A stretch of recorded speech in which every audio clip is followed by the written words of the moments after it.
Last Podcast on the Left is brought to you by Progressive Insurance. Do you ever find yourself playing the budgeting game? Well, with the Name Your Price tool from Progressive, you can find options that fit your budget and potentially lower your bills. Try it at Progressive.com. Progressive Casualty Insurance Company and Affiliates. Price and coverage match limited by state law. Not available in all states. Protein is now at Starbucks, and it's never tasted so good. Try our all-new caramel protein lattes with up to 31 grams of protein and options with no added sugar. Level up, level up, level up, level up, level up. Level up your drink at Starbucks. There's no place to escape to. This is the last podcast On the left. That's when the cannibalism started. What was that?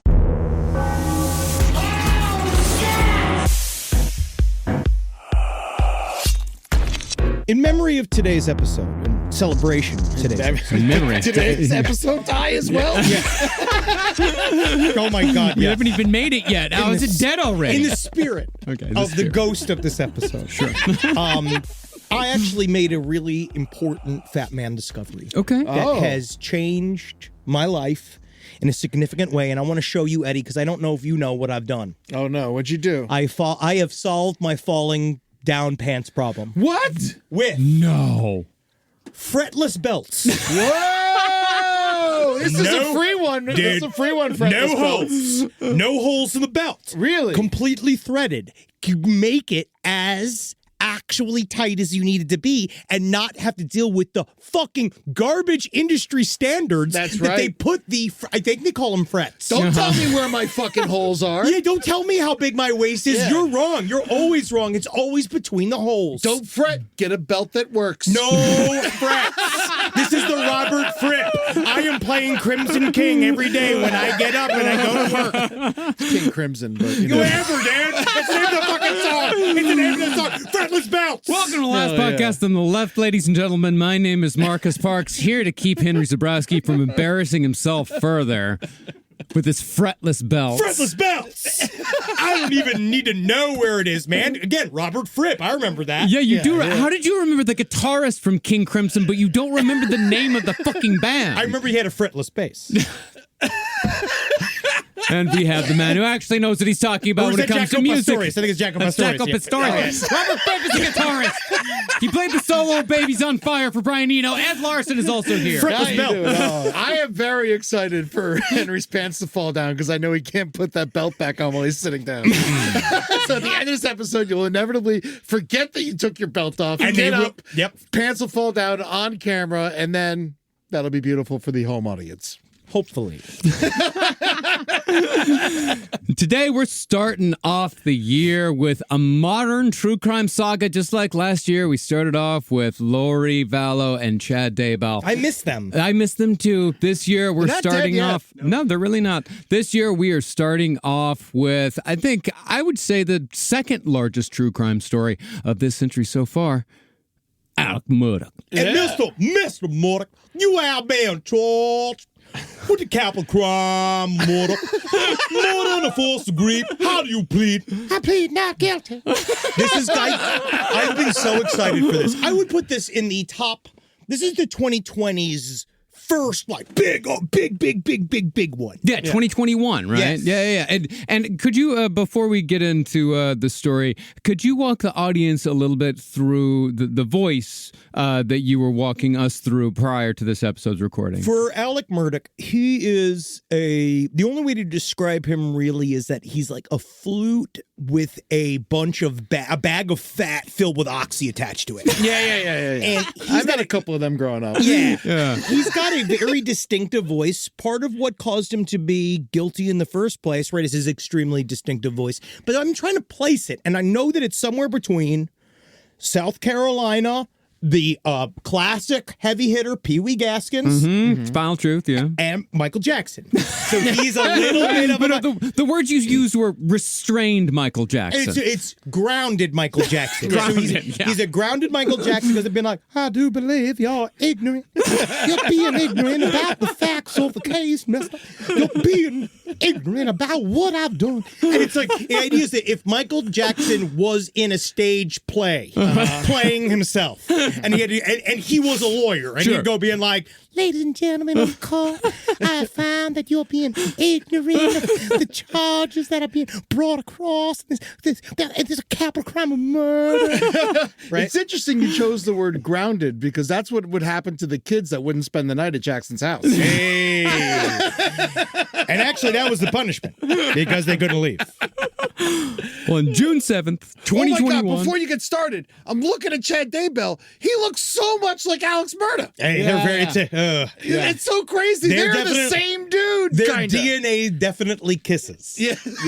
Yeah, there's definitely it's the tubby white man in America. There's not a whole lot of variety there. It's just different colors of hair. Yeah, unfortunately, we're all cut from the same cheesecloth. No, we're not, Eddie. Not you and I, Eddie. We are saved by our Europeanness. You and I are fully European in many ways, and these are unfortunate Americans. On June 7th, 2021, a prominent Southern lawyer named Alex Murdaugh shot and killed his wife and son outside of the dog kennels near their hunting lodge in South Carolina.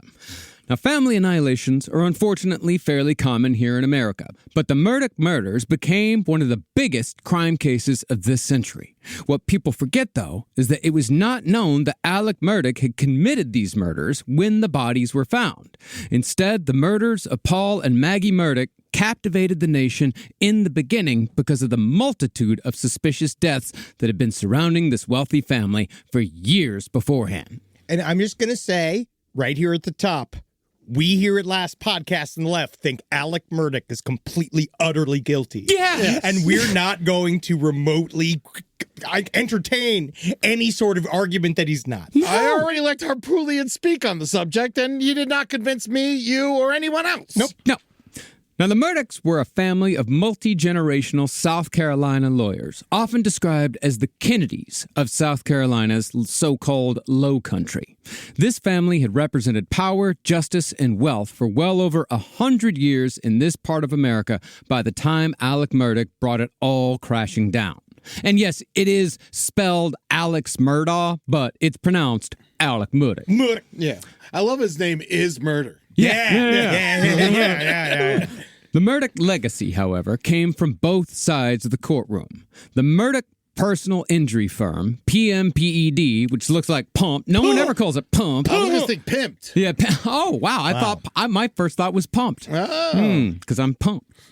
Yeah. They built a reputation for being able to almost guarantee huge settlements from America's largest corporations, companies like Walmart or Firestone Tires. Cool. Yeah. But at the same time, between 1920 and 2006, Murdaugh acted as solicitor of the 14th Judicial Circuit in South Carolina. Solicitor being the special South Carolina term that most states give to the position of district attorney. What that meant, though, is that the Murdaughs also prosecuted every crime committed in this sprawling 5-county area of South Carolina. For 86 years, they were feared and revered. They sent hundreds of people to prison and condemned well over a dozen men to the electric chair during their reign on the prosecutorial side of the courtroom. And I think it should be understood that Dick Harpoolian, who we'll get to in probably the third episode, Yeah, the guy that represented Alex Murdaugh in the murder trial, also was a solicitor with the Murdaughs. Yeah. Yes, and just in a different county. So Yes. they've known each other for all of time. They're all on this- it's all so dirty and weird. And they're all on the same team. I also find it very interesting that when we cover what we call a lot of times B-team Illuminatis, we've said these all the times, localized, regional Illuminatis. The one thing, those mistakes that those groups always make is when they want to go national. That's when they fall apart. That's always kind of when they can do it. The reason why the Murdaughs managed to concentrate power so well is because it's a small area and they kept it small. Well, the Murdaughs lived by the principle that if you wanted to live above the law, you had to become the law. And while their family did not start out as a bunch of crooks, they are a case study in absolute power corrupting absolutely. Now, it really can't be overstated that for all intents and purposes, the Murdaughs, acting as solicitors, were the law in South Carolina's Low Country for over a century. But as civil litigators as well, they also amassed power and wealth that was passed down to each successive generation of Murdaugh. By the time Alec Murdaugh came of age, his patrilineal line had learned how to tamper with juries, lean on judges, and call in favors from governors to get whatever result they wanted in the courtroom. And, if we're being honest, since it was all happening in the boonies of South Carolina, nobody on the outside really gave a fuck what was happening down there. When was the last time you thought about South Carolina? When I had to go there for a funeral. It's a great place for a funeral. I'll always remember the time I ate at TGI Fridays when I was driving from New York to Florida with Natalie, Jackie, and her ex, and we stopped at a TGI Fridays in South Carolina. And I always remember seeing a father with his family. They were praying at a TGI Fridays, which is like, I think cancels out. Yeah. I don't think you're not allowed to. I think that stops the prayer from getting to God. Too much wackiness. Yeah. Too much shit on the walls. It can't get there. You're already thanking God it's Friday. Yeah, I mean, God's in the title, which also scares me now. Now I'm upset. So I went to go to the bathroom, and I saw that man stand up to go to the bathroom, South Carolina.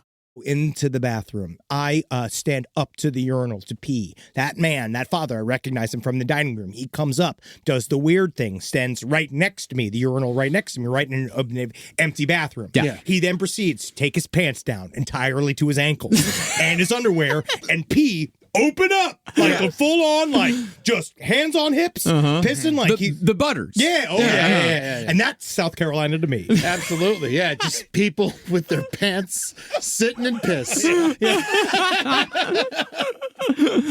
Well, the Murdaugh family decided what was right and wrong in the Low Country, and they made sure to constantly remind both themselves and everyone else that this was the case.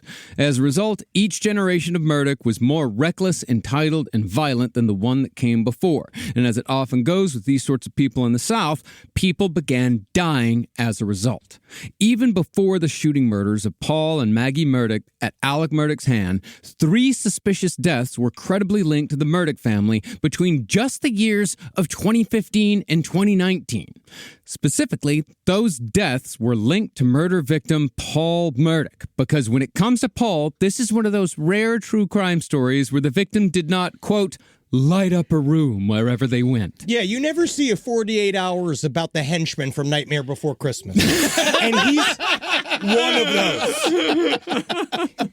He's really the most disgusting type of fucking Southerner, dude. Well, he's every type of if you grew up in the South or knew people from the South, he's the exact type of puffer vest wearing, do you know who my father is, bitch, that you could possibly imagine, that was also extremely violent, misogynist, and a murderer. Yeah, it's so weird that they're all so violent while wearing pastels. It's just the whole vibe, dude. It's the whole fucking thing. All they do is murder. Baby wall colors. That's all they're dressed in. These weird soft yellows and salmons. I know it's nice and shit, but like, he had bought hunting grounds. That's a vacation spot that you go to relax by killing things in. Sure, like, I don't understand. I'll just never fully understand it. And then he killed his family by the dogs, who probably enjoyed the show. I will say it must have been fun to finally really let that fucking automatic rifle go like full bore for the first time.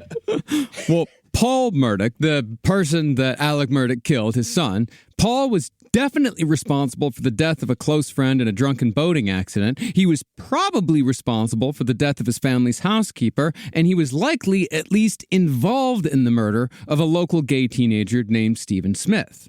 All of this occurred before Paul was even 23 years old, and that's in addition to the drunken physical beatings Paul doled out to his girlfriends, who all suffered the wrath of this eternally chaotic train wreck of alcohol and entitlement. All 3 investigations into these deaths, however, either went nowhere due to the concerted efforts of Paul's family and their connections, or they ended when Paul Murdaugh was himself murdered by his own father. Almost like that was the point. Well, we're going to get into the theories on episode 3, because we have some different theories as to why Paul and Maggie were murdered. I have my own pet theories. I'm pretty sure if Paul wasn't rich, he would have been murdered at such a young age. Well, he would have gotten his ass. He definitely would have gotten his ass handed to him a lot more, because he definitely fancied himself a real tough little hombre. Yes. Paul, however, was not the first bad apple to fall from the Murdaugh tree. Each generation of Murdaugh men had been worse than the one before, and Alex Murdaugh was himself a crook of the highest order, besides also being a murderer. Before the murders, Alec had been skimming millions off settlements and insurance payouts from his client pool, which was made up mostly of poor locals. After stealing from the poor, Alec would use the money to both fund his family's lavish lifestyle and his own incredible addiction to oxycodone, which at its height reached 60 pills a day. I don't even understand that. A day! And we're going to go into that too, because there's a lot of confusion about what oxycodone does to you. And I think that that's one of those things that'll come up later in the scene. I've lost 3 friends to Oxy when I was younger, in high school and just in the beginning of college. And they all probably took 60 total. Yeah. You know, that's the craziest shit. It's great stuff. Yeah. See, the thing is, my boys were classless and smoking it. No, he's probably popping them 5 at a time. And, you know, because the tolerance just keeps going up and up and up and up. And he's a big fat man. Yes, he is. Big fat man. Yeah. Well, even after Alec murdered his wife and one of his 2 sons, he continued to try to live a life above the law by attempting to pin the double homicide on a local teenager using a convoluted plan involving his cousin, a guy named Fast Eddie. Fast Eddie was also giving him all the oxycodone, because where else are you going to get the oxy from? I don't know. I mean, if he was the one selling the oxycodone, you'd think you'd call him Slow Eddie. I was going to say that. I was waiting for you to shut up so I could say that joke. Congratulations. Great job. I won. But after the murders, when the rest of the country finally got a peek at how South Carolina's low country had been run by this bizarre collection of tubby, beady-eyed redheads for decades on end, the world that the Murdaughs built for themselves over a century came crashing down within just a few short months. On the 15 years that we've been doing the show, and in my life before this, I've seen a lot of horrible, horrible things. I've poured over crime scenes over the years, pictures of the Holocaust, things going on, Auschwitz, the Unit 731. Jonestown. I've seen Jonestown. I've seen all of the footage. And one of the Auschwitz. Yes. We were crazy. But truly, one of the worst single things I've ever seen is a picture of the Murdaugh family on vacation. Them in bathing suits, just happy, are one of the worst single sights I've ever seen. Their bodies legally should have been covered. Like, there should have been a Sharia law for Hampton County for their family. Disgusting. A ginger's nipples need to be cut off. Yeah. They look like albino manatees. He looks like it's just a white belly with 2 piercing red eyes, like a skull with flaming coals in it. And then they had faces. Yes. We got the faces. We'll get to those later. Yeah. Forefather face. Now, for our sources on this modern true crime saga, we used 2 books, The Devil at His Elbow by Valeria Bauerlein and Tangled Vines by John Glatt, both of which are quite solid and provide a lot of historical context. But because this story needs historical context to be told properly, the first episode of this series is going to be a short but fascinating history on the Murdaugh family in South Carolina. See, if you really want to understand how Alex Murdaugh came to believe that he could get away with murdering his wife and son, if you want to know how he could make that overly performative 911 call saying that they were both shot badly. My wife and child was shot badly. Shot badly. Who's ever been shot well? My wife and child. They was lightly peppered. My wife. You got to understand the Murdaughs in South Carolina's Low Country. Now, the Low Country, spelled in one word smushed together for some stupid fucking reason, is a coastal region in the southeastern stretch of South Carolina, running from the Savannah River to just north of the state's most populous city, Charleston.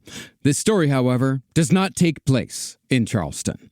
Mostly, the Murdaugh saga takes place in 3 counties in the Low Country. First, you got Beaufort County. Beaufort is home to an affluent seaside resort town called Hilton Head Island, which could be considered South Carolina's version of, say, Martha's Vineyard. Good description. Yeah. Near Hilton Head was Murdaugh Island, where the Murdaughs threw parties, and amassed social power amongst the South Carolina elite for decades. And, nothing ever happens badly when a bunch of rich people own an island. Especially when it's named after the rich people that own it. It's never bad, yeah. Well, as far as where else the Murdaughs played in the Lowcountry, the Murdaughs had their hunting lodge in nearby Culloden County. This is where the Murdaugh reign would end, where Alec would murder his wife and son, and where their housekeeper would suffer a suspicious fatal injury. But when it came to where the Murdaughs were truly king, the center of the Murdaughs' world was Hampton County.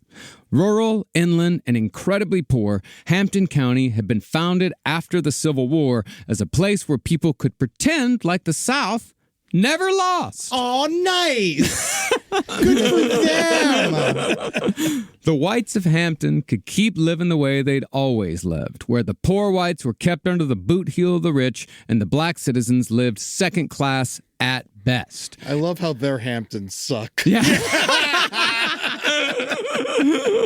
And all of this could happen away from the scrutiny of the outside world. That's very important. This is very isolated. And to ensure this lifestyle was maintained, the local government built a literal fence around the entire county in the 1890s, as if, according to one historian, they were trying to literally fence out the oncoming 20th century.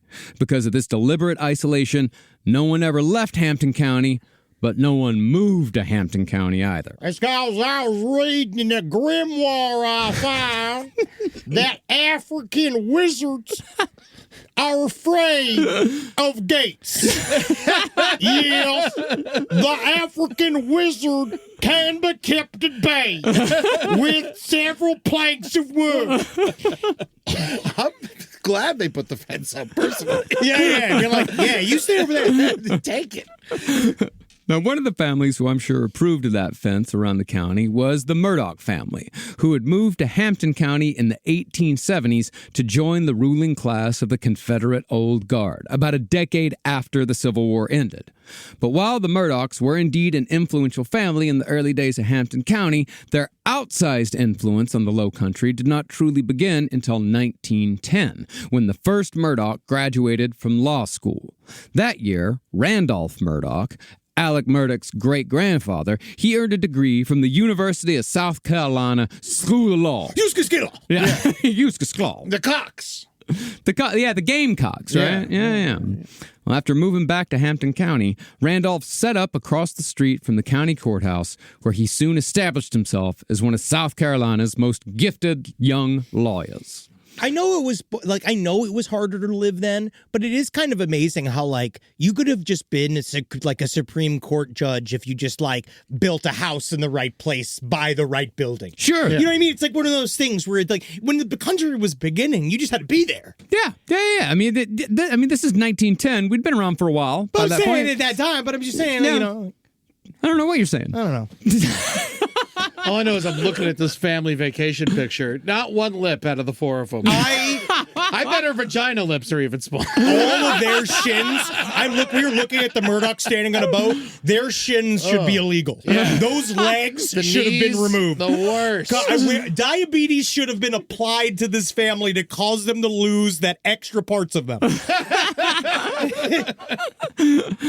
Well, yeah, money can't buy class, can't buy a chin either. No. Now, as opposed to the total greed-obsessed sociopathic slimeballs that the Murdaughs eventually became, Randy Murdaugh Sr., the first one to become a lawyer in the Murdaugh family, he was still highly unethical, yes, but he also represented anyone and everyone who sought justice. He soon built a reputation and a fortune as a man who defended the working class. He established his firm by taking on personal injury cases against extremely powerful railroad companies at a time when 1 in 37 railroad workers were guaranteed to be killed on the job. Damn. Yeah. It's great for fucking a depressed dude. It's just been that's where I'll go. Now, where is that on the chimney sweep scale? Chimney sweep still high above railroad workers, but, I'd say podcasters still below. Yeah. Randy also represented the families of people who were hit and killed by trains, of which there were many, because in the early 20th century, very few railroads had even clear crossings, much less cross arms or warning lights. But that's all to say that suing railroads on behalf of the working man, that made the Murdaughs, and they were able to ride that reputation for defending those less fortunate than themselves for decades after. Now, it was still legal for lawyers to both practice civil cases and act as government prosecutors in South Carolina until the 1980s. Goddamn. So Randy Murdaugh Sr. was able to run for 14th Judicial Circuit Solicitor, a.k.a. District Attorney, without giving up his lucrative personal injury firm. Once elected in 1920, Randy Sr. became the chief lawman for 100 miles, standing in rank above sheriffs, deputies, jailers, and constables across 5 counties. He was also chief detective across the Low Country, personally charged with investigating murders, an elected official investigating murders. I mean, it was just one guy. It's America. Yeah. But since this was the era before forensics, most of Randy's job as chief detective was vetting alibis and, quote-unquote, assessing credibility, meaning that if Randy Sr. had a feeling that someone was guilty, he could make a conviction happen if he had a good enough line of bullshit. It also helped if he got the right jury, which he usually did. In Hampton County, jurors were chosen by a child who pulled names from a box filled with paper slips. But Randy Sr. made sure that the box was filled only with the names of men who could be relied upon to give him the verdict he wanted. It's like more that you kind of unpack it. It's more like, oh, it's like all he did was corruption in a way. but because it was so localized and he knew everybody, it seemed to be like fine at the time. Well, I think what's important with the Murdaughs to remember is that over time, like they were always unethical. Yeah, There was, but that's the thing. It also doesn't make them that much different than prosecutors across America. It's being a lawyer. You know, and being a lawyer means you got to. This is what you do. You work. He's being a lawyer, but there's always this like veneer of ethics that Randy Sr. kind of puts it. Like he tries to at least pretend. There's a pretense of ethics. But with each generation, that pretense just falls a little bit more and a little bit more. No, we keep talking about how much we miss Dick Cheney and somebody who actually cared about this goddamn country.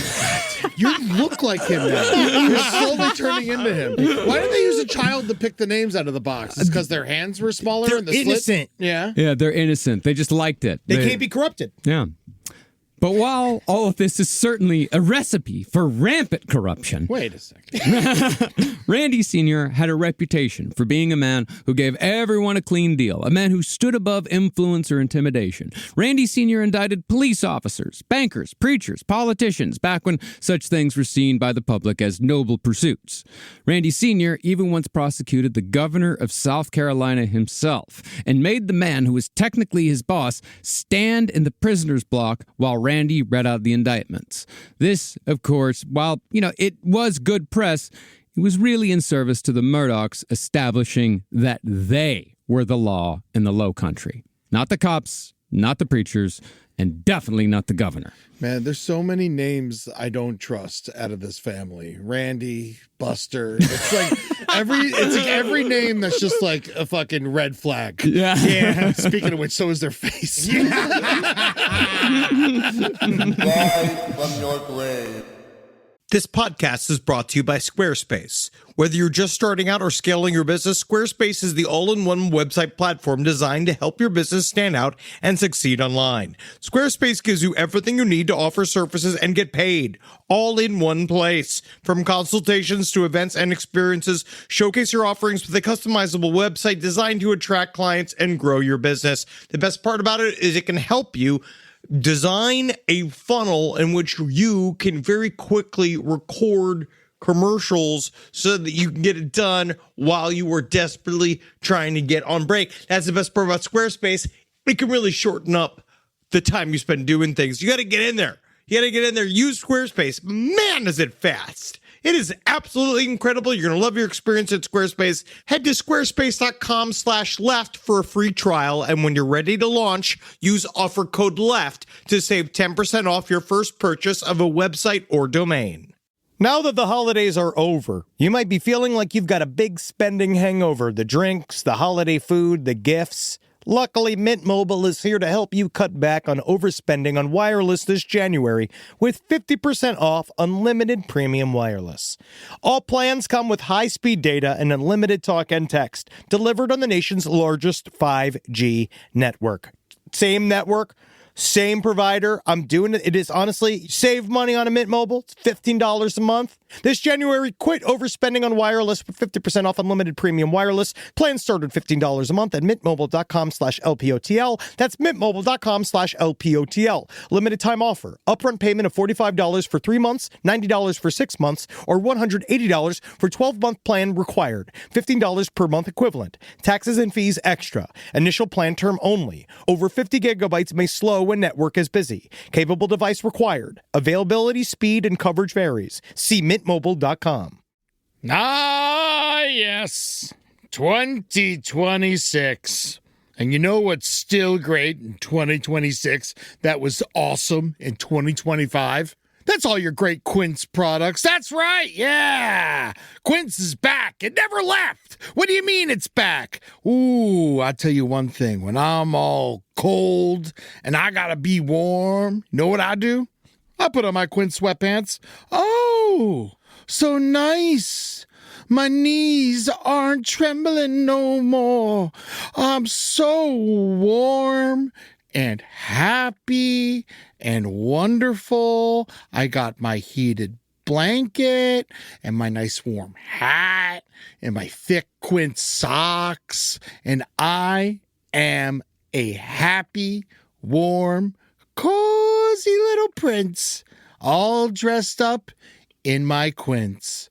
And you can be too this new year. So go on down and refresh your winter wardrobe with Quince. Go to quince.com/last for free shipping on your order and 365-day returns. Now available in Canada too. That's QUINCE.com/last. Free shipping and 365-day returns. Quince.com/last. You're welcome. Now, like all the Murdaughs who came after, Randy Sr. was a showman in the courtroom. The janitors at the courthouse, who regularly watched his performances, called him Fire and Brimstone because Randy projected like a preacher. But once the Great Depression came around, Randy Sr. started cutting corners, and he did so in a classically Southern racist way.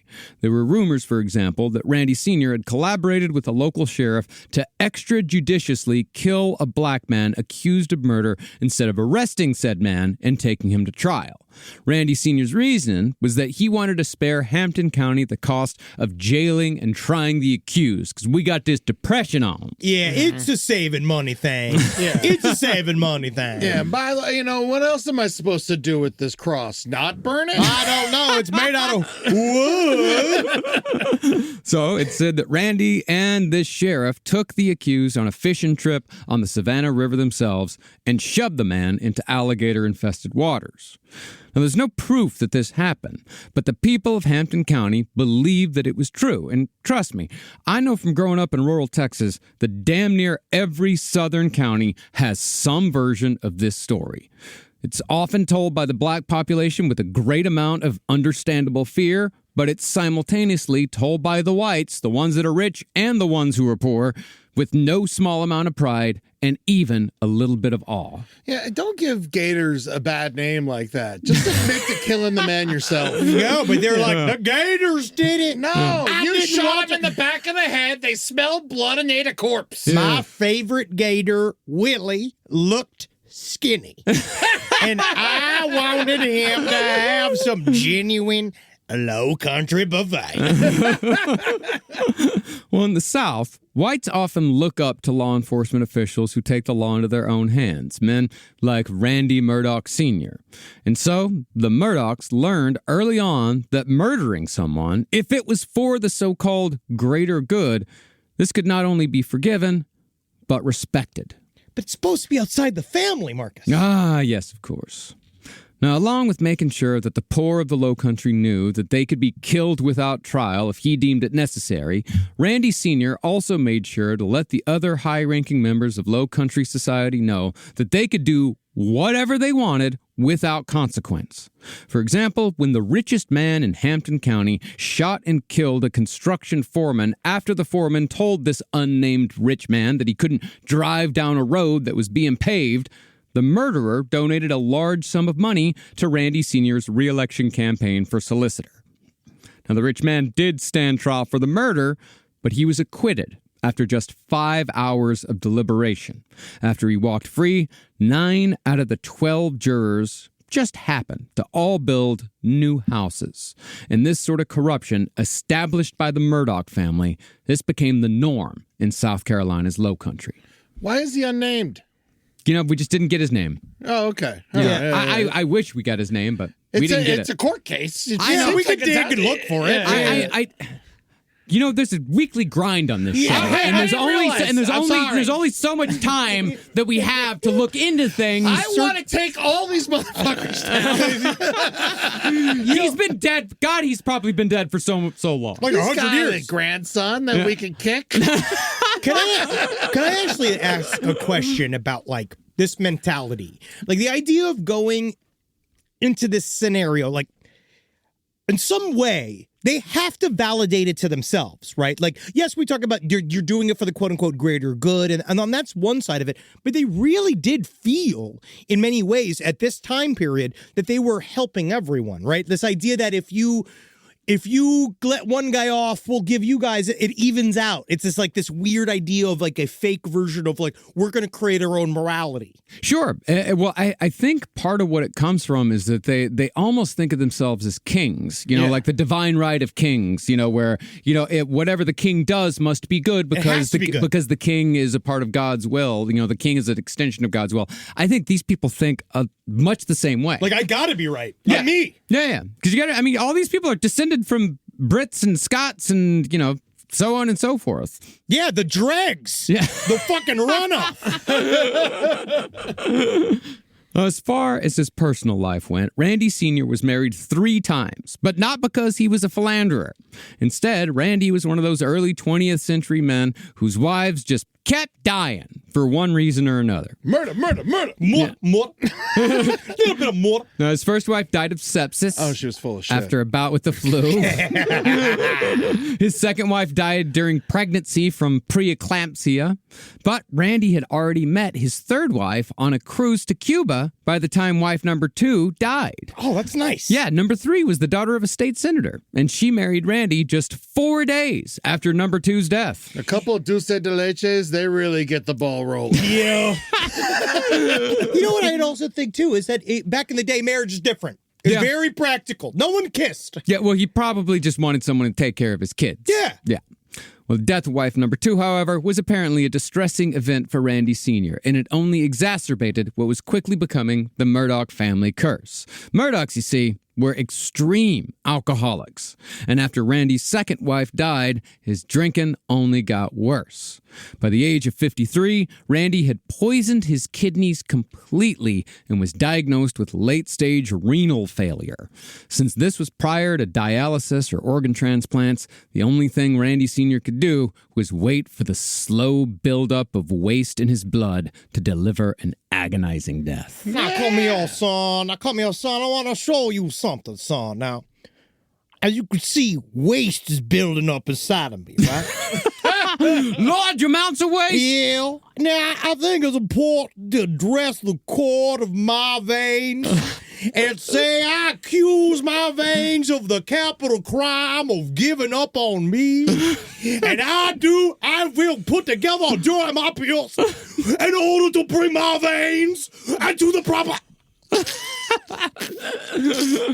Daddy? But Quick, get his wallet. as many stubborn and powerful men often do, Randy Sr. decided on June 19th, 1940, to leave this world on his own terms, choosing appropriately and deliberately to die by train. At 1 a.m. that night, Randy left a friend's poker party heavily intoxicated and parked his car on the railroad tracks. And you know he did the thing. See ya, fellas. I gotta catch a train. You know he kissed one on the mouth and he never talks about it. According to the engineer driving the westbound to Charleston, Randolph Murdaugh Sr. waved to the train as if saying hello to an old friend. And the ensuing crash sent Randy Sr.'s body flying from the car.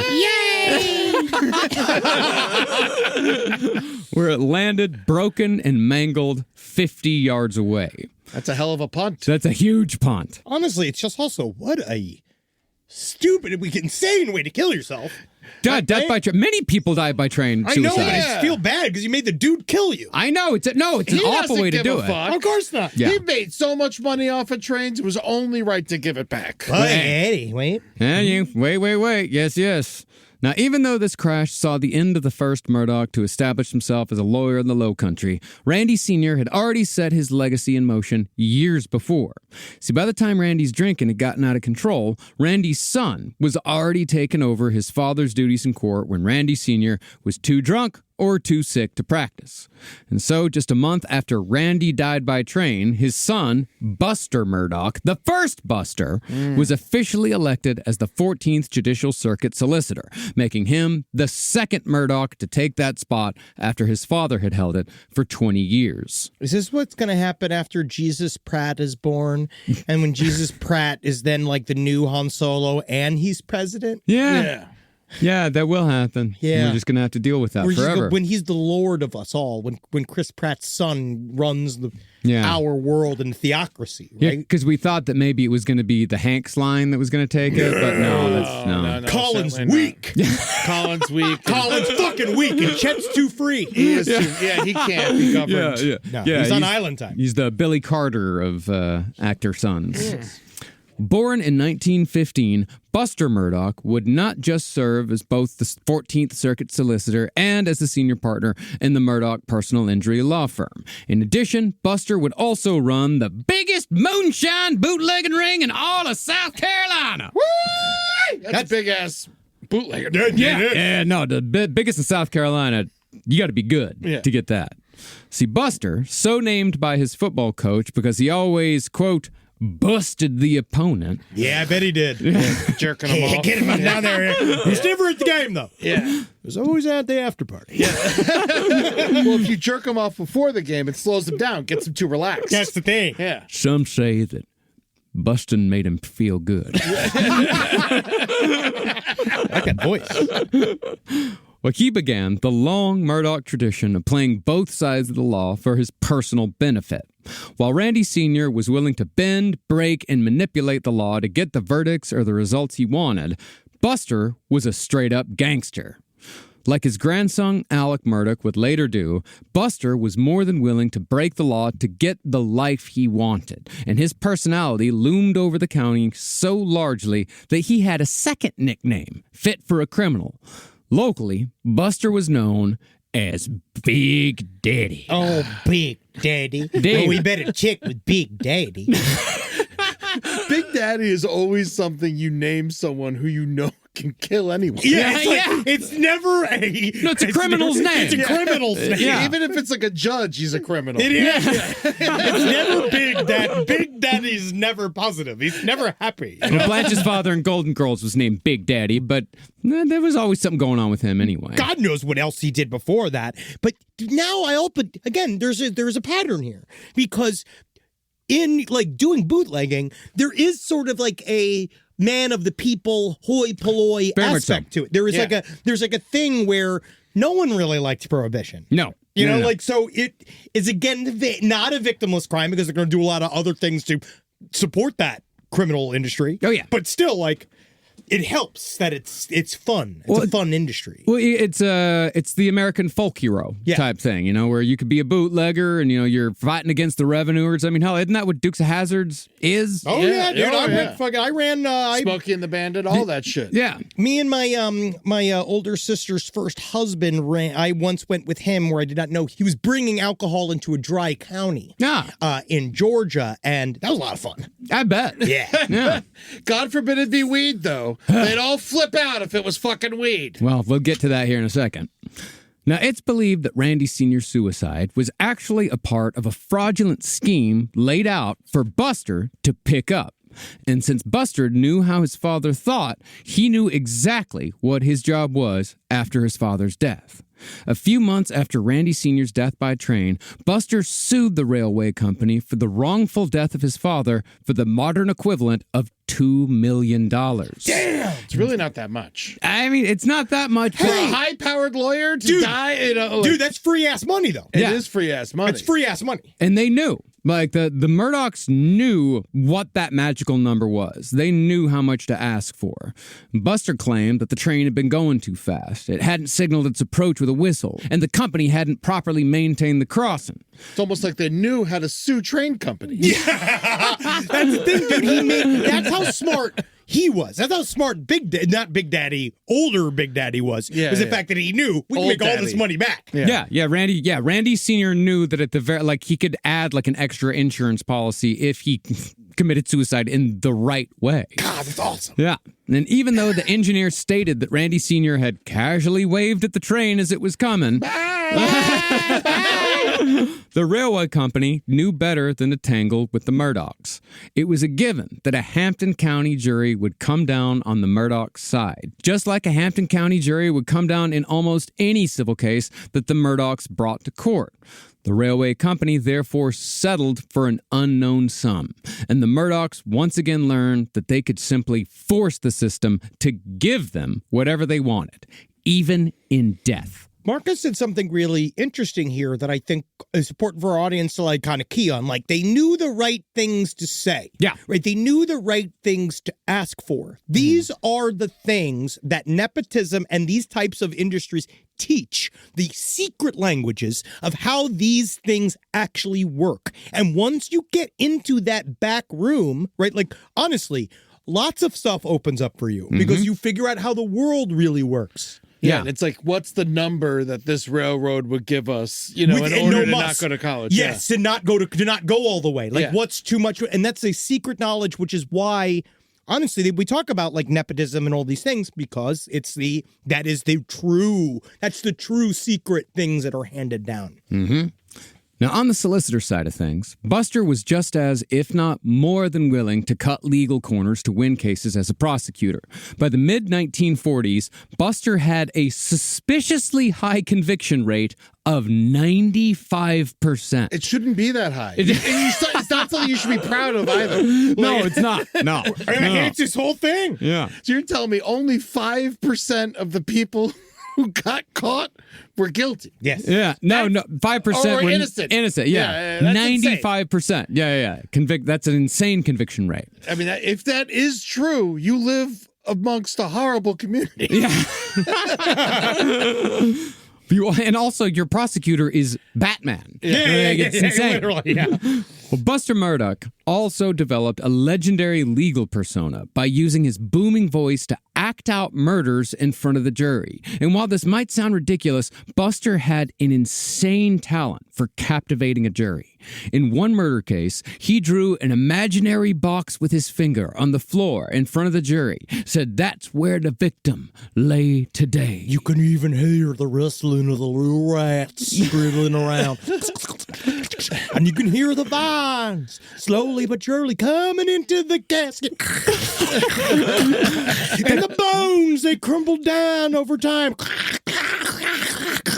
That's the kudzu that's slowly squeezing the life out of the side. He never rise again. I declare.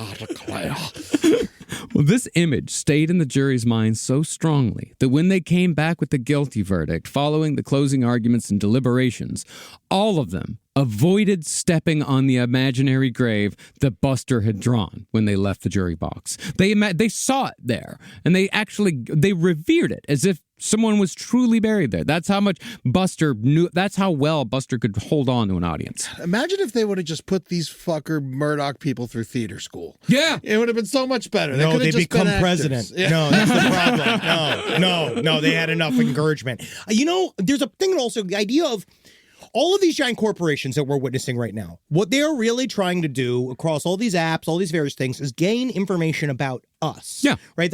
So it's interesting. This is an extremely small microcosm of that. He knows the data set all the way back and forth. He knows the analytics of his county so well that he knows exactly how to do it. This is literally kind of in a very small way, why information is one of the most important things to political control. He knows the audience, and he knows how to tailor his message specifically to his audience. Because all you got to do is convince that jury. Then reality is written. Yeah, and he's also manipulating the choosing of the jury at the same time. Absolutely. Yeah. Also, in just paying them off, apparently, as well. That's easy. It's fun to do. No, yeah, Buster was known to quote unquote joke around and say like, "Boy, that case that one cost me about $10,000." But they're like, "Oh, Buster, you're so funny." Like, nope. Probably was paying off from whenever he needed. Man, being funny's great. I get away with so much shit. Now, Buster had a reputation for being brash and folksy, the type of man who'd chew a big wad of Red Man tobacco during trials while also smoking a cigar at the same time. Very Chappelle-coded. Yeah. The judge did once reprimand Buster for constantly spitting out his tobacco juice during a trial, but instead of spitting out his chew, Buster just took his papers and left.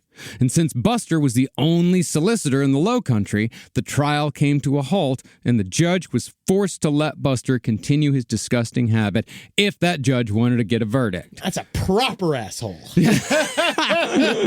Now, after that, Buster made sure that every courtroom in the 14th Circuit had a brass spittoon by the solicitor's table, and each spittoon was surrounded by an eternally brown, spit-stained carpet. Fucking nauseous. It is. And again, the Murdaughs had learned that they could bend the world to their will. And while the spittoon thing doesn't seem like a big deal, these types of stories were told over and over again to all of the Murdaughs who came after, with the message that Murdaughs did what they liked. Chewing is meant to be outside. Spit tobacco, take it outside. Dude, they're all I the don't same. care if there's no fucking smoke. It's more disgusting you filling up your Pepsi bottle or your spittoon in front of fucking everybody. Take it outside like the fucking pig you are. Oh, yeah, dude.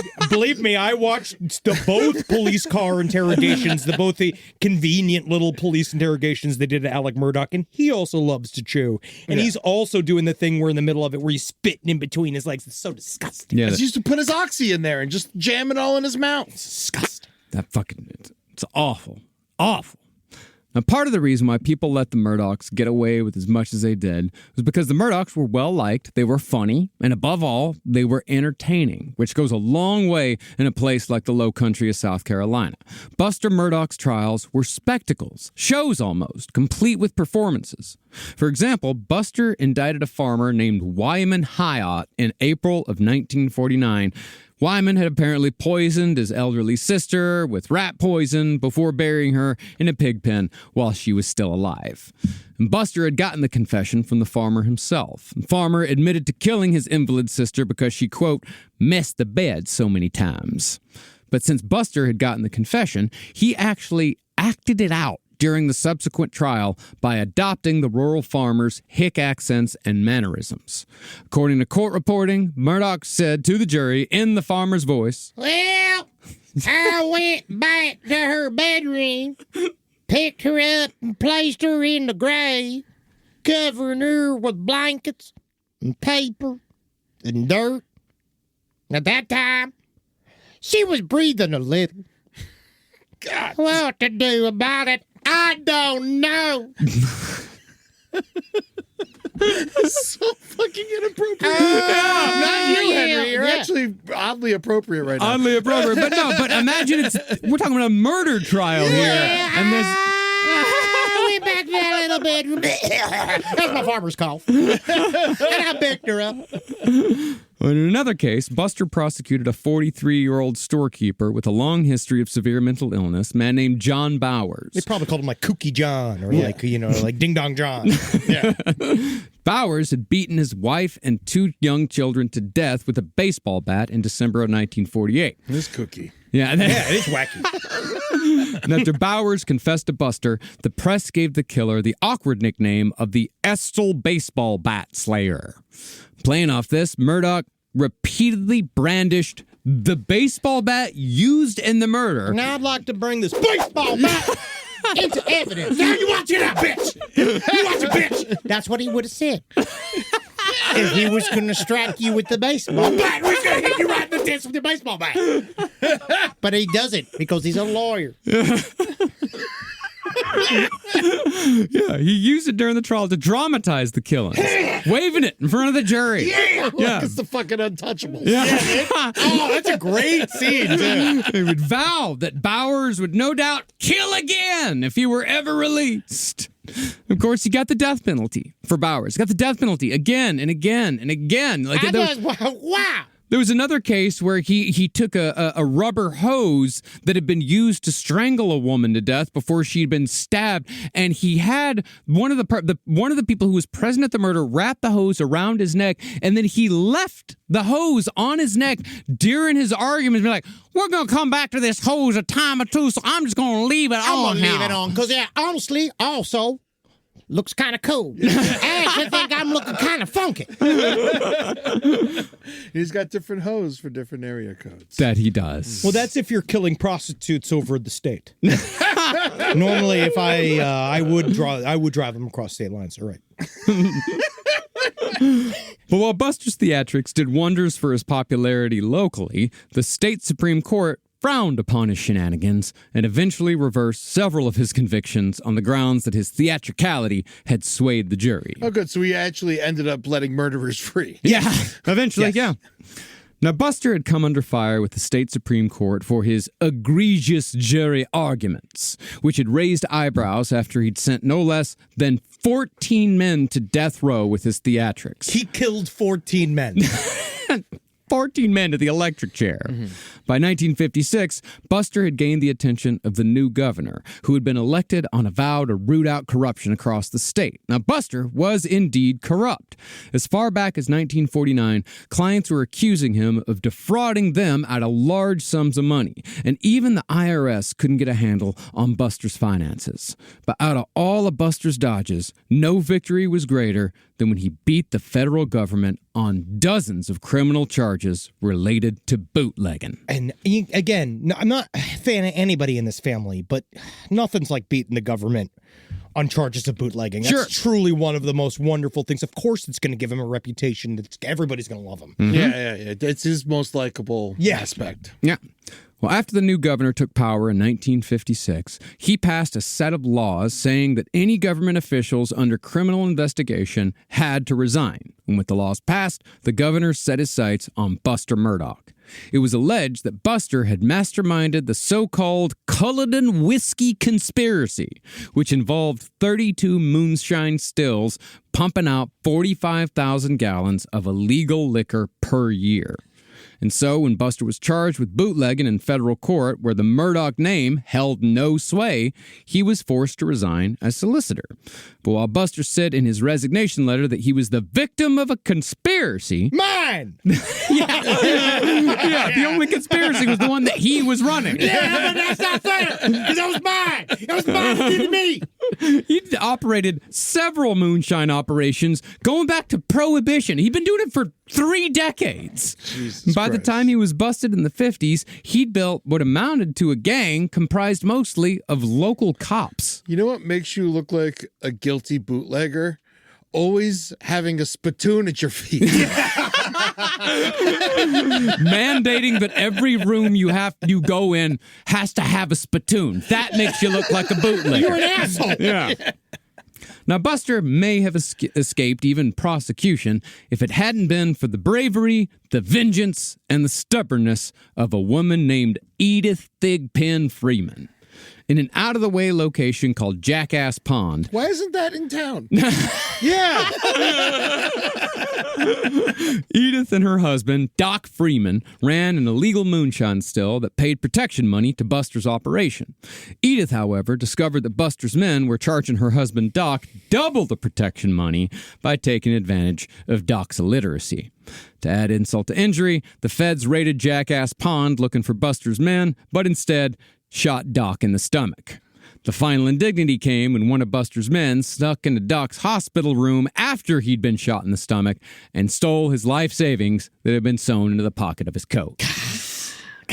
Edith, Never do that, No. Spread it out, 2 coats. Yeah. Maybe some shorts. Yeah, a shoe, put some in a hat. No one's looking in shorts for money. No, never. No. Yeah. It's actually really good tip. Hide it in gym shorts. Edith, however, had documented every deal she'd made with Buster Murdaugh, and she'd written down the names of every one of his goons and everything that they'd done, just in case.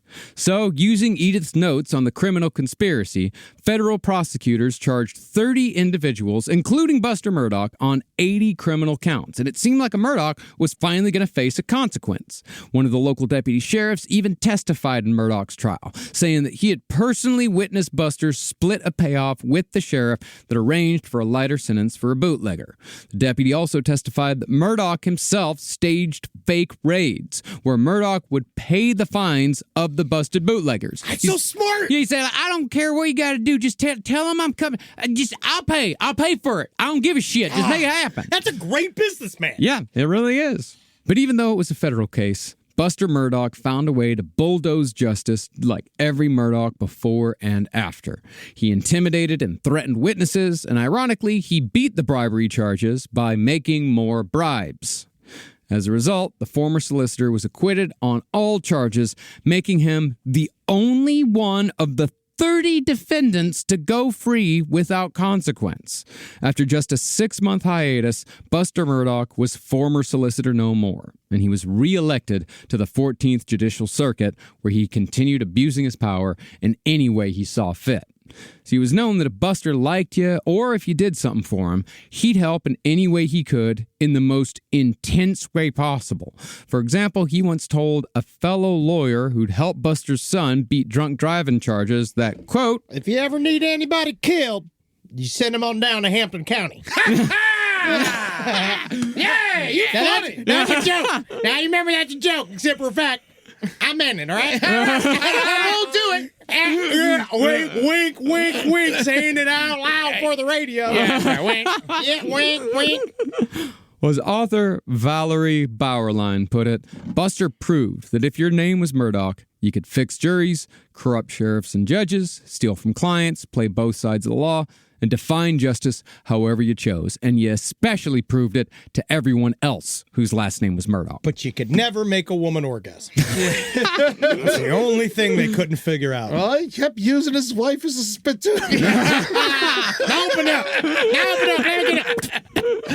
Ba-ding. Ba-ding. Can you imagine hearing that hitting the cervix? Ba-ding. Now, Buster, you really making my pussy brown. Yeah, you're welcome. Now that's genuine Carolina tobacco. You see, the thing is, while he's paying off all these people, I think it's important to remember how big and scary he is. Yeah. So it's like, if you don't take the bribe, you're also just scared of the man. He's a scary guy. Yeah. And he's got all these goons that are police officers. Yeah, the Murdaughs are all fucking huge. Yeah, so I think it's important to remember that everyone who took a bribe wasn't necessarily a bad person. They could have just been very terrified. Yeah. Live from your grave. Sling is changing the way live TV works by putting viewers in charge of their entertainment. Pay only for the months when TV is actually needed, and skip the ones when it's not. For short-term needs, Sling Passes provide live TV access without commitment. A day pass for $4.99 offers 24 access, a week pass, blah, blah, blah.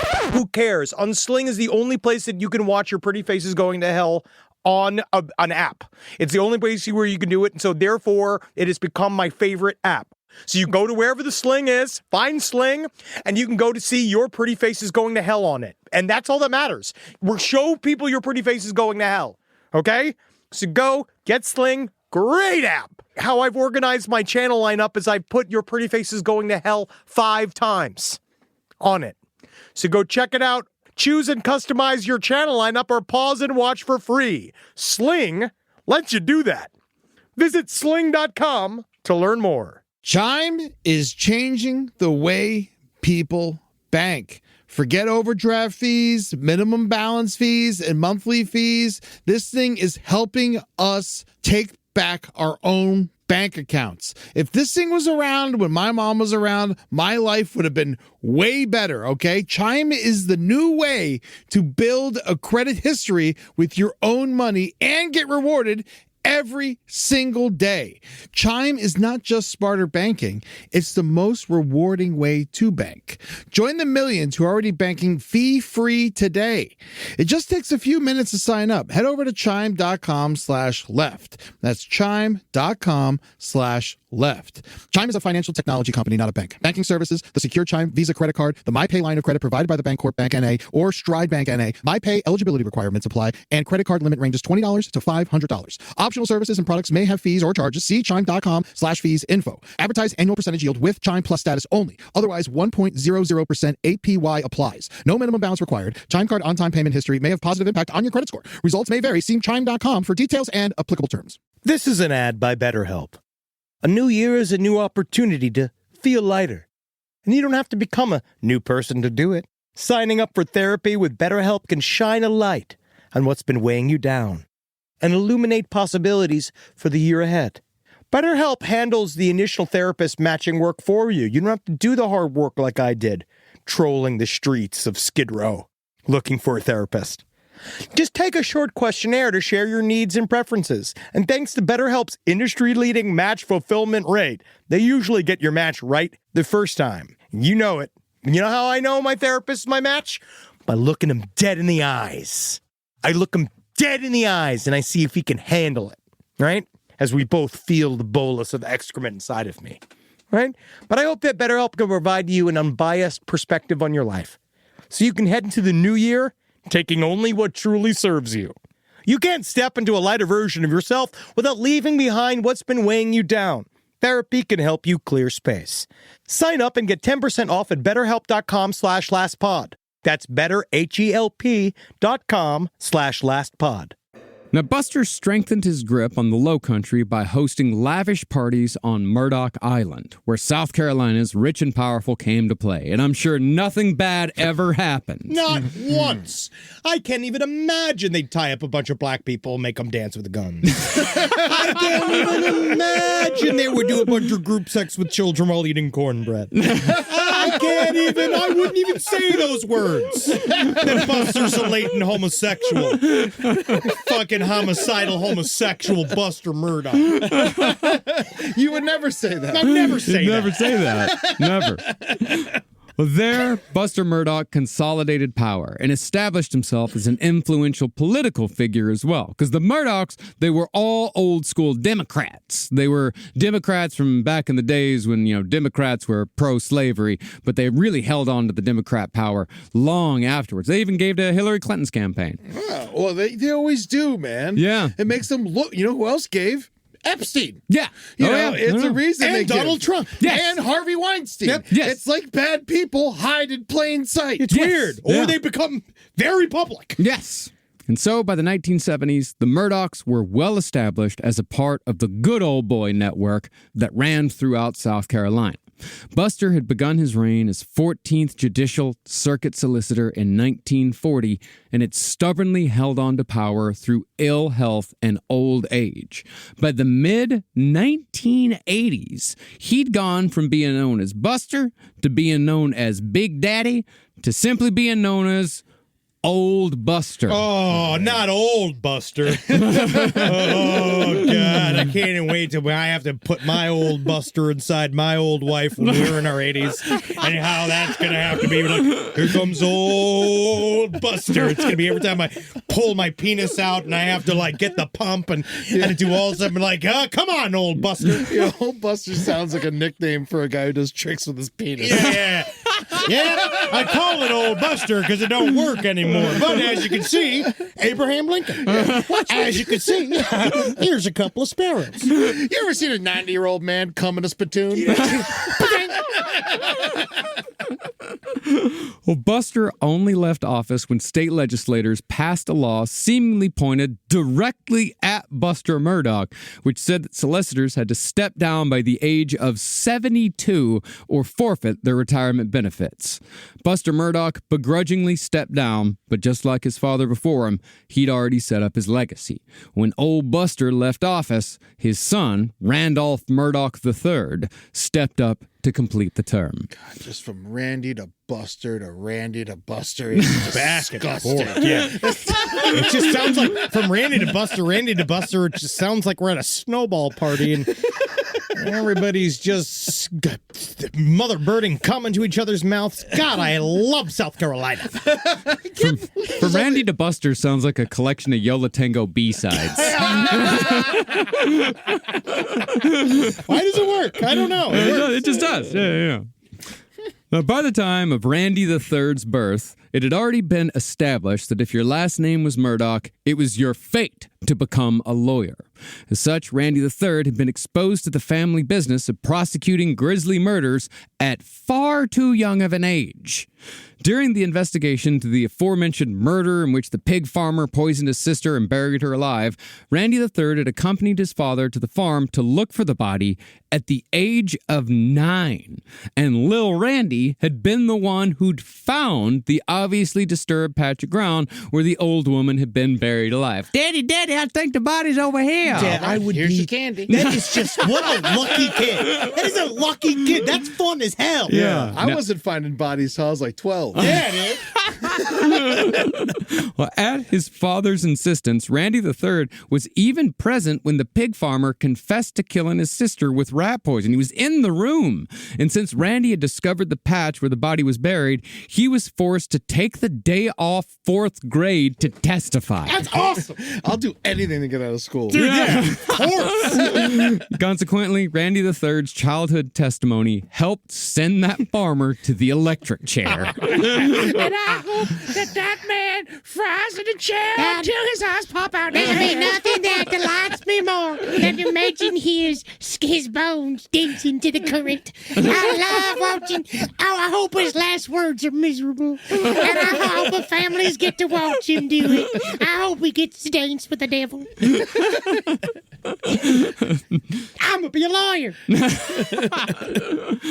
Now, Randy III had just as much theatrical flair as his father and his grandfather in the courtroom, adopting the same fire and brimstone voice. He would also, however, weep in front of juries on cue. This was a new trick for the Murdaugh family, and this, in my opinion, betrayed a hollowness that was starting to show in the Murdaugh men as the generations passed. So while Randy Sr. had ostensibly started his career as an idealist dedicated to defending the working man, and Buster Murdaugh had spent his career bending the law or breaking the law to fit his own personal will, all Randy III seemed to be concerned with was being a Murdaugh, being powerful, being rich, being able to do whatever the fuck he wanted. Every generation was less concerned with the pretense of ethics than the one before, and more concerned with doing whatever they wanted. They could justify their behavior, however, through the work they did with their personal injury firm, PMPED, Pumped.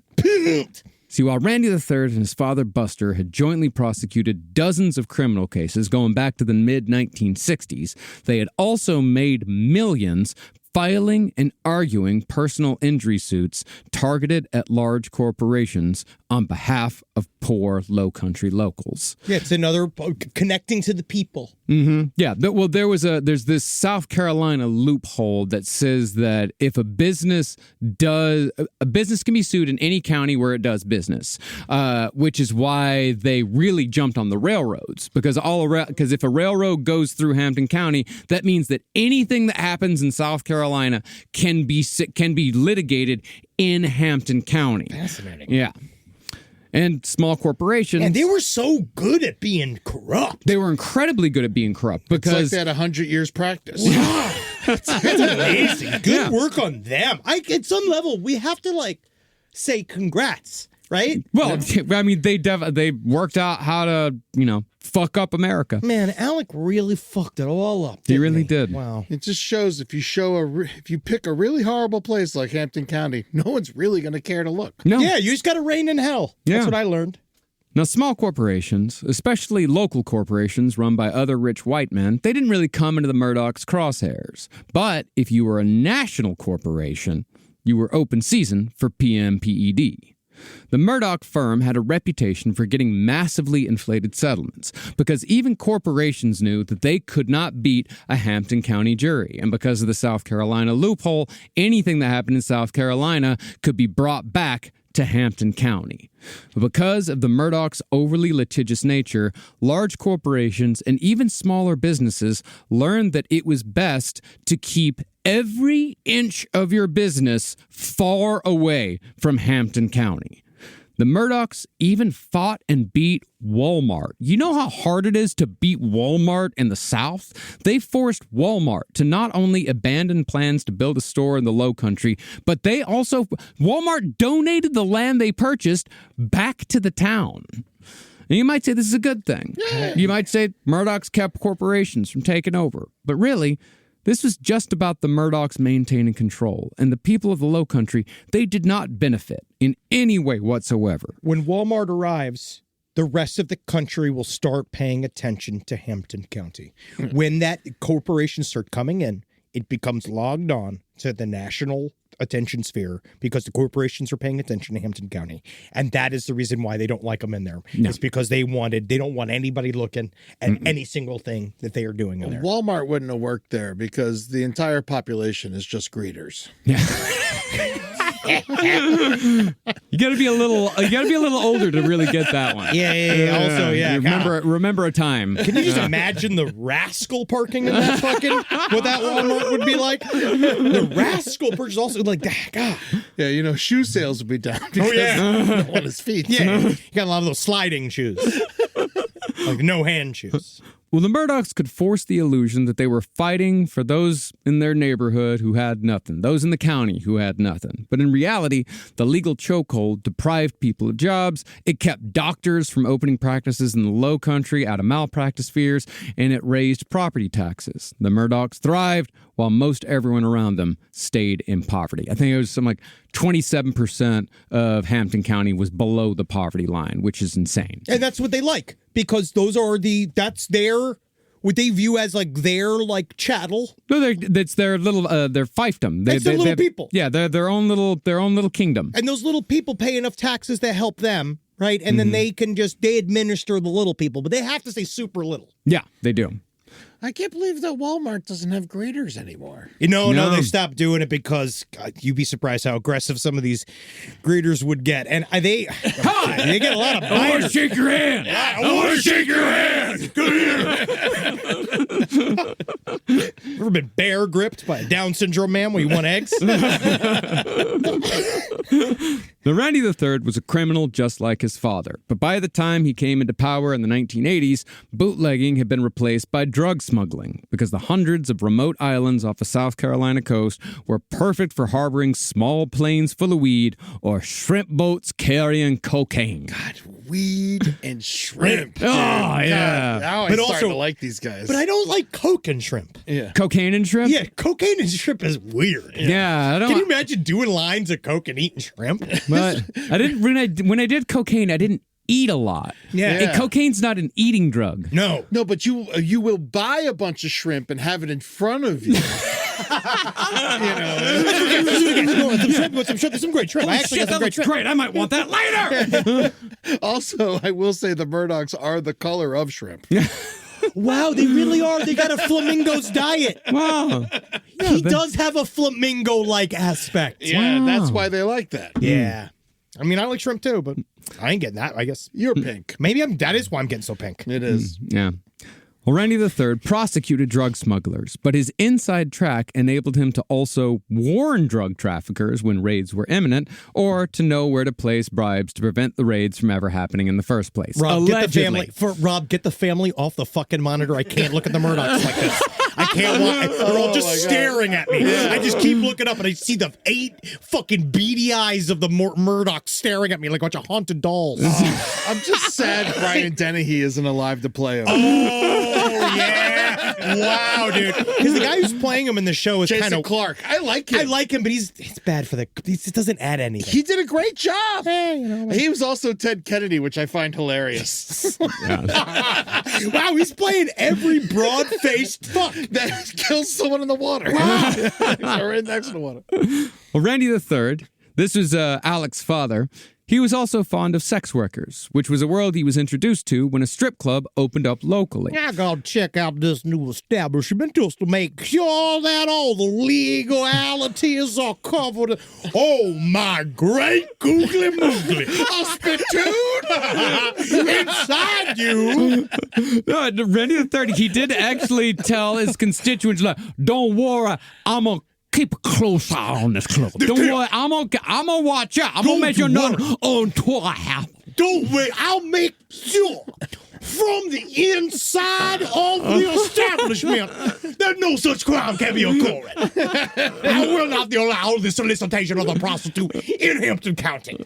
Well, Randy became so fond of the ladies that he began spending quite a bit of time away from his family in a condo that he regularly filled with strippers and sex workers. They're my constituents. And what's super important about this scenario is that I cannot be convicted of soliciting a prostitute if my time with the prostitute does not end. Because I am now in a sort of roommate-like situation with these prostitutes. We are now in a business arrangement that goes beyond the erotic arts. No condoms now. No. That's gross. Oh, be gay. There's gay. Coming a lamb. Like, he had his own little sex condo, and the amount of time that he spent there bordered on abandonment. And his wife got so tired of his antics that she published her own obituary in the local newspaper to try to flush him out with guilt. I gotta tell you something. I think my wife died or something.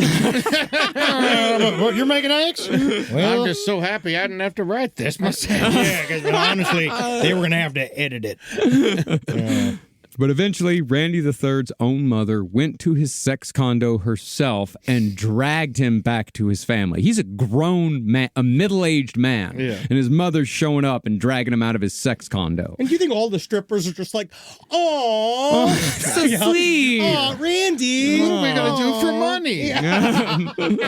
Well, Randy III's mother made it clear to both Randy III and his wife that the two of them had to stay together no matter what. Because, and this is important, Murdaughs don't divorce. Because they're religious. This is something, because God wouldn't like it. Yeah. It's just never, I mean, yeah, divorce is one of the worst things you can do. Divorce is really awful. Yeah. Like, it's really bad. Now, by the early 90s, certain low country citizens were getting tired of the Murdaugh reign. In August of 1991, a group of angry protesters picketed the Beaufort County Courthouse, protesting Randy III's deliberate refusal to prosecute certain crimes and even certain homicides for political and or personal reasons. Randy III's youngest son, for example, he'd been throwing a party on Murdaugh Island one night when some of the partygoers got into a drunken boat accident, because apparently that was quite common amongst the Murdaughs, and pretty common actually in this area of the world. There's a lot of rivers, there's a lot of boat accidents, a lot of drinking. But it's also just this idea that people really do believe that once you get on a boat, then all laws go away. Then, like, you could be drunk, you could be a child, you could be anything and just drive a boat. You can just have a boat, do whatever you want. No, it's not true. No, it's not, but feels like it. It does feel like it.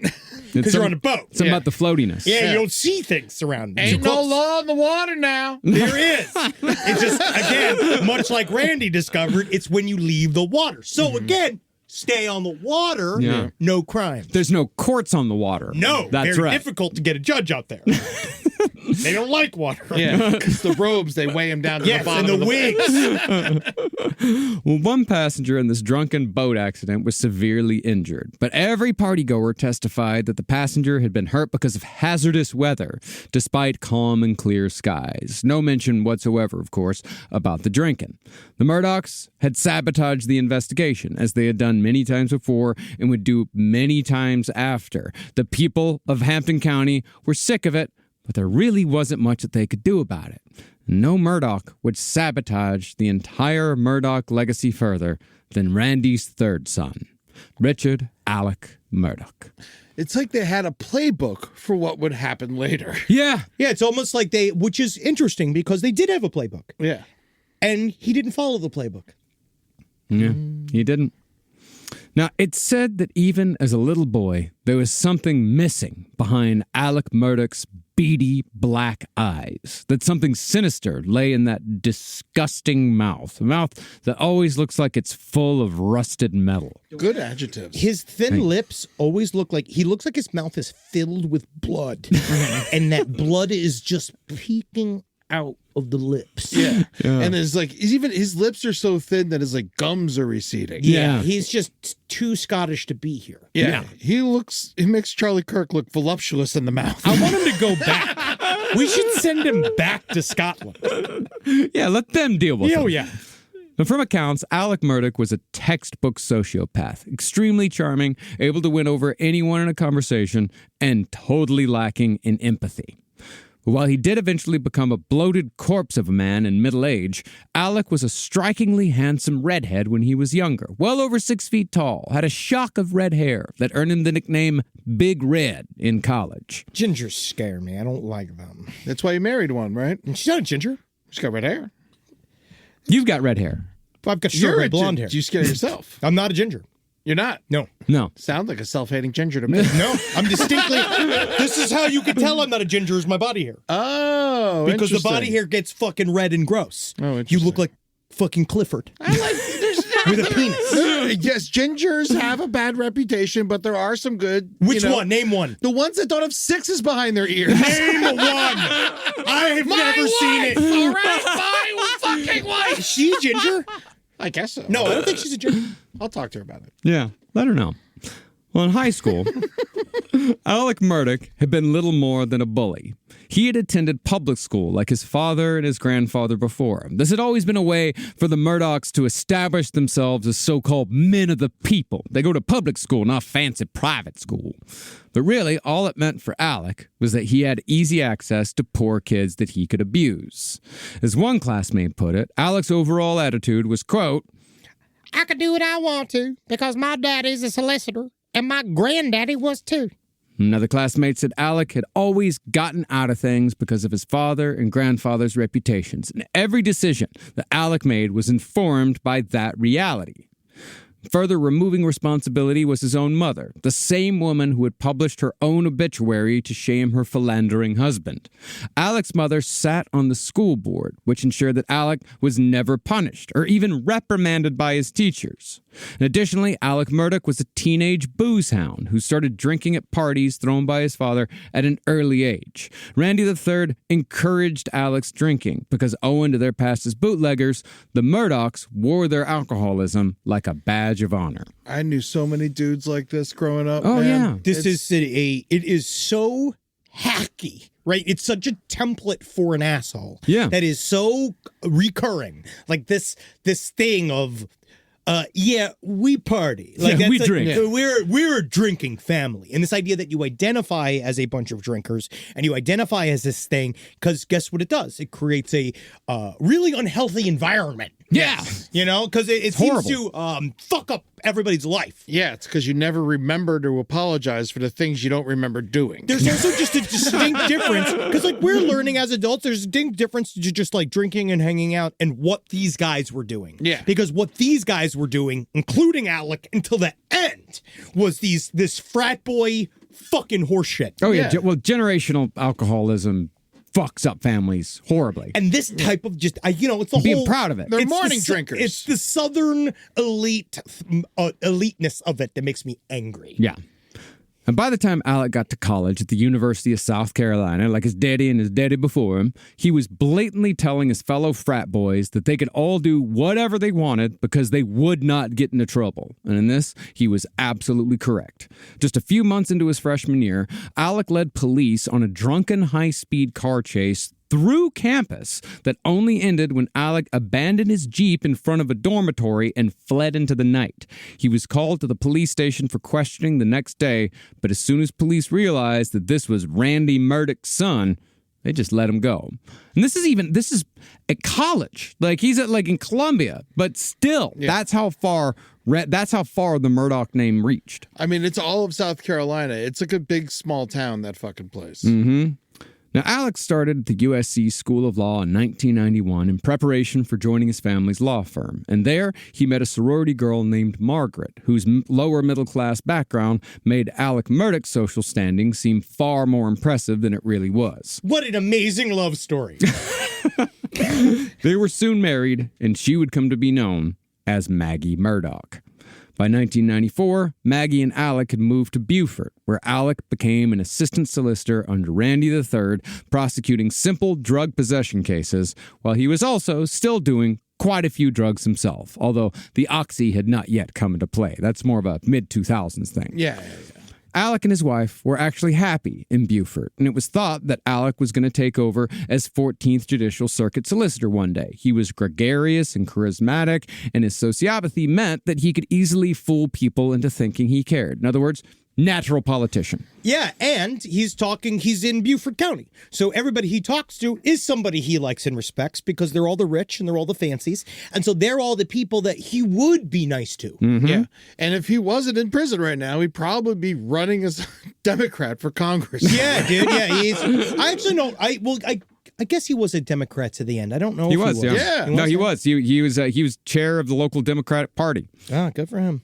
But when Buster Murdaugh finally died at the age of 84, Alec decided to move from the cushy environs of Beaufort to the far poorer county of Hampton, where the Murdaugh name held more power. I think this is around 1996, 97. Part of me also believes that they did this move because he was in his mind doing this back to rural, like, I'm a real countryman. Sure. Yeah. And because Paul fancied himself as a little, because Buster was the yuppie. Yeah. Paul was the thing that he kind of took a shine to him. Alec took a shine to him because he saw himself in Paul. Mm-hmm. Paul was the same where he would pretend to be low country, but be very rich. Yeah. And like the cosplay. Yeah. And let's not get people too confused on the names here, because I know it's all over the place. It's a lot of Busters, because Alec had a son also named Buster, and named after his grandfather, Buster. And that's the one who's still a lawyer? Homosexual, homicidal man is gay and evil. You would never say that. No, I wouldn't say it. I don't say that. Yeah. But maybe he wanted to move back, more because, Big Buster's finally dead. Yeah. And you get Murdaugh Island back, and you get to start your family there. You get it now. Yeah. You get all the stuff. Well, there's a power vacuum now that Buster's dead, especially in the firm. And the firm is where Alex Murdaugh sees his future. He does not see, his future is not in solicitor. His future is in private practice. He wants to make money. Yeah, he wants to make money, and he wants to make a lot of it. And he is willing to do whatever it takes to make that money. But once they moved back to Hampton, things began falling apart for Maggie and Alec in every way possible. Maggie Murdaugh fucking hated Hampton, and she was quite vocal about telling anyone who would listen that she was too good to live there. Things got even more difficult for Alec and Maggie after the birth of their second child. See, the birth of their first son, Richard Alexander Murdaugh Jr., had been in Beaufort and had seemingly gone well. That's Buster. That's the Buster that everyone knows. When you say Buster Murdaugh, this is the Buster you're talking about. Evil, homicidal, homosexual. You would never say that. No. Yeah. He did. That would be slander. Yeah, he busted right out of his mother. He did. But in April of 1999, Maggie gave birth to their second son, Paul. The birth was difficult, Maggie suffered from postpartum depression, and she therefore had very few maternal instincts towards either of her sons, or so it was said. A person close to the family further claimed that Paul was basically ignored after his birth, and that negligence in his first few months on this earth is why Paul came to be the way he was, which, the way Paul was a total fucking psychopath. Yes, that is true. He's the redheaded bully from The Christmas Story. Yes. And so, since Maggie was checked out, Alec hired the sister of one of his high school friends, a woman named Gloria Satterfield, to be their housekeeper and the boy's nanny soon after Paul was born.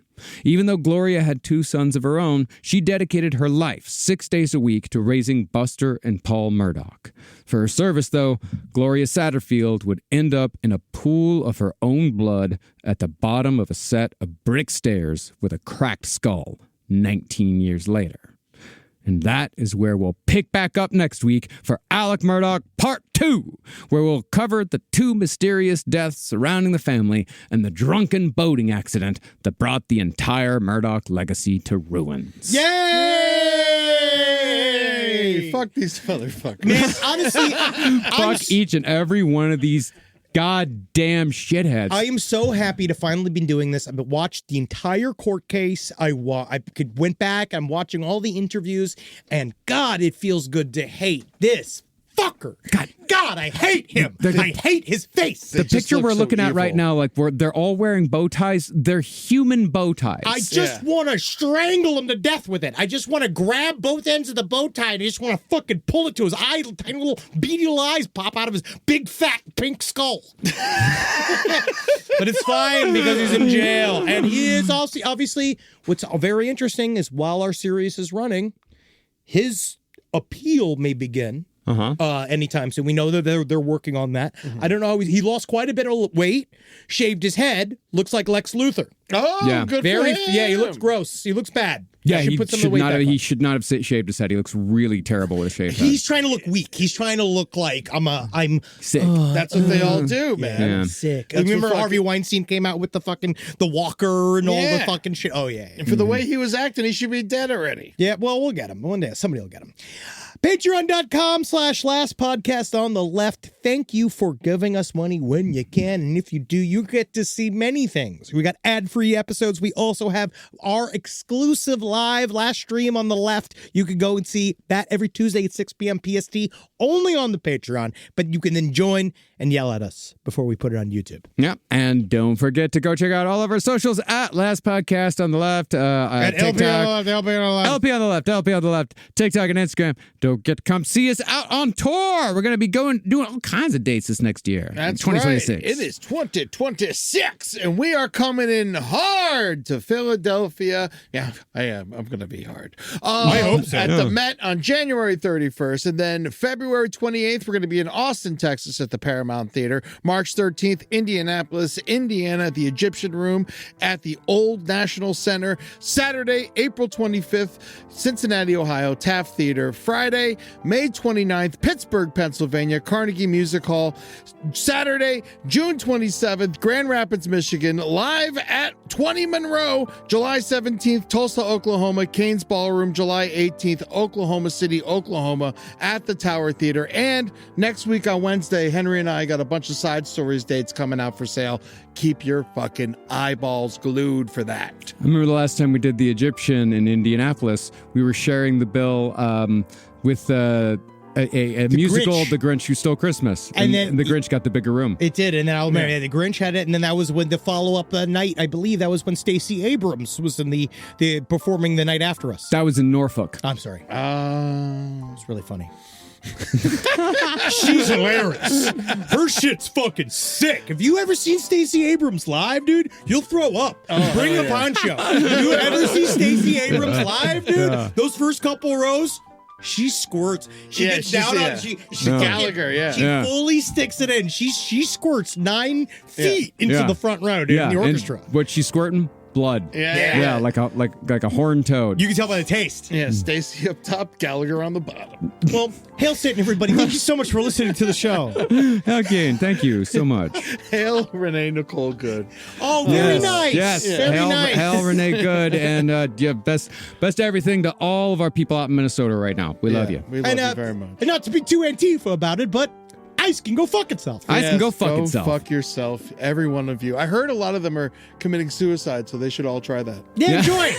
Enjoy. It's a good way to not get into heaven.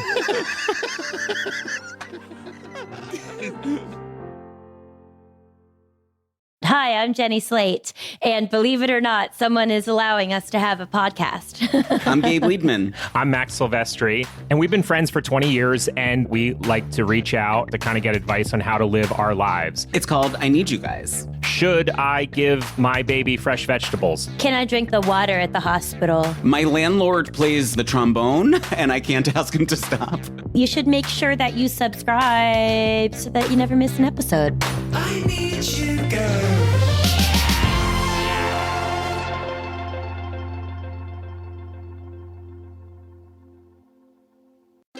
Hey everybody, it's Babs. I am so excited to tell you about Birch Lane, a brand that shares my passion for classic style and joyful living. Their classic furniture and decor helps you celebrate it all, from big holiday gatherings to everyday moments at home. Each piece is carefully crafted and delivered fast and free so you can celebrate what matters most. Shop my hand-picked Birch Lane collection and more classic styles at birchlane.com.